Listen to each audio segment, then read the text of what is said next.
বুঝলেন, চালিয়ে আসলেন, আগে জানতে চালানোর মজাটা কেমন ছিল? হ্যাঁ, খুবই ভালো লাগলো বাইকটা চালিয়ে। যখন আপনি এসেছিলেন তখন আসলে ভেবেছিলেন কিনা যে বাইকটা জিতবে? না, তো এরকম তো মানে এরকম তো বাবা হয়নি। যখন লাকি টুকানে আমার নাম্বারটা চেক করলাম তখন মানে লাগছে, তখন খুবই ভালো লাগলো। এবার একটু জানতে চাই প্রক্রিয়াটা কি ছিল আসলে, জিতেছেন যে কোন টিকেটের কিসের সাথে মিলেছে? মানে সিলেট আর স্ট্রাইকার ঢাকার টিমের খেলা ছিল, সেখানে আর কি মিলিয়েছিলাম না।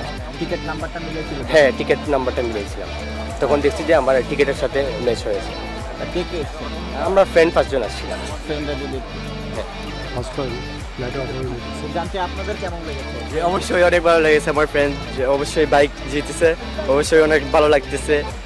আর আরো খুশি, আরো সিলেট জিতেছে, আরো অনেক খুশি, বুঝছেন।